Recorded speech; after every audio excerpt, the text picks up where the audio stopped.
चीन। जब आप ये नाम सुनते हैं तो आपके मन में क्या आता है? हो सकता है कि ग्रेट वॉल जो पहाड़ों पर फैली हुई है, या बहुत ऊंची इमारतें, या बिजी स्ट्रीट्स, मार्केट्स और यमी नूडल सूप। लेकिन चाइना सिर्फ तस्वीरों से ज्यादा है। ये एक एहसास है, ये इंपॉर्टेंट है, ये एक ऐसी चीज है जिसे आप नजरअंदाज नहीं कर सकते। चाइना को सचमुच समझने के लिए आप सिर्फ इसके बारे में पीएच नहीं सकते, आपको इसे एक्सपीरियंस करना होगा, आपको वहां जाना होगा। ये एक बहुत बड़ा देश है और यहाँ सरप्राइजेस से भरा हुआ है। बहुत पुरानी परंपराएं सुपर मॉडर्न टेक्नोलॉजी के साथ एग्जिस्ट करती है। आप बड़े शहरों में अतीत की फुसफुसाहट सुन सकते हैं। चाइना में हिस्ट्री सिर्फ किताबों में नहीं है, ये जिंदा है। हजारों साल का हिस्ट्री आपके आसपास है, लेकिन किसी तरह जिंदगी एक्साइटिंग और नई है।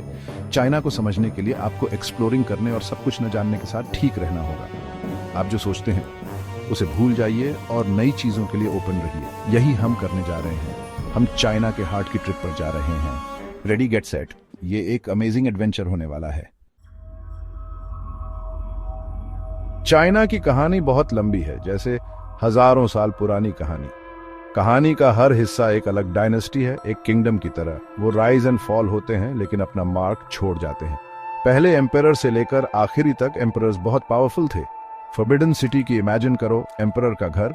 इसमें दीवारों के अंदर दीवारें थीं, हर जगह गार्ड्स थे और यहीं एम्परर रहता था। एम्परर सब कुछ कंट्रोल करते थे और सभी को उनकी सुननी पड़ती थी। ग्रेट वॉल के बारे में सोचो, दुश्मनों को दूर रखने के लिए बनाई गई सुपर लॉन्ग वॉल। ये दिखाता है कि चाइना कितना पावरफुल था। और सिल्क रोड, सड़कों का एक समूह जो दुनिया भर में जाता था, चाइना में रिचेस और न्यू आइडियाज लाया। लेकिन हर चीज की तरह डायनेस्टीज का एंड हो जाता है। आखिरी एम्परर एक सैड स्टोरी था। वो एम्परर तब बना जब वो बस एक बच्चा था और फिर उसने अपनी पावर खो दी। ये दिखाता है कि एम्परर्स भी हमेशा के लिए पावरफुल नहीं होते, लेकिन डायनेस्टीज की यादें अभी भी यहाँ हैं। आप इसे पैलेसेस और टेम्पल्स में देख सकते हैं। आप इसे महसूस कर सकते हैं कि लोग कैसे रहते हैं। चाइना में अतीत नहीं गया है, ये अभी भी यहाँ है। हमें याद दिलाता है कि ये देश कितना अमेजिंग है। चाइना में हर तरह के लैंडस्केप्स हैं। यहाँ ऊंचे ऊंचे पहाड़ हैं जो बादलों में गायब हो जाते हैं। यहाँ बहुत बड़े बड़े डेजर्ट्स हैं जो लगता है कि हमेशा के लिए चले जाएंगे।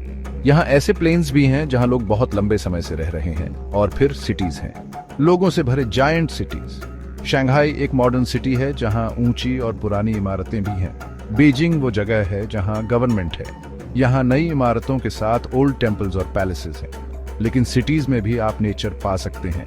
पार्क्स और गार्डन्स आपको सारे शोर से ब्रेक देते हैं। छोटे बॉन्साई ट्रीज नेचर की छोटी कॉपीज की तरह होते हैं। बर्फ से ढके पहाड़ों से लेकर हांगकांग की ब्राइट लाइट्स तक, चाइना अलग अलग चीजों से भरा हुआ है। ये एक ऐसी जगह है जहां पुरानी परंपराएं और नए आइडियाज मिलते हैं, जो इसे एक एक्साइटिंग और हमेशा बदलती रहने वाली जगह बनाते हैं। ब्राइट कलर्स, कूल पैटर्न्स और स्पेशल मूवमेंट्स की इमेजिन करो। ये है चाइनीज कल्चर जो कई सालों में बनी है। चाइनीज न्यू ईयर एक बड़ा सेलिब्रेशन है जिसमें फायरवर्क्स और ड्रैगन डांसेस होते हैं। ये नए साल और भविष्य के लिए गुड लक का सेलिब्रेशन है।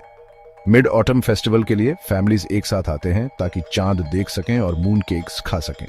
कन्फ्यूशनिज्म सोचने का एक पुराना तरीका है जो आज भी इंपॉर्टेंट है। ये फैमिली, बड़ों का सम्मान करने और एक दूसरे के साथ अच्छे से रहने के बारे में है। और फिर खाना, वाह खाना। दक्षिण में छोटे छोटे डम्पलिंग्स से लेकर उत्तर में नूडल्स के बड़े बड़े बोल्स तक, चाइनीज फूड अमेजिंग है।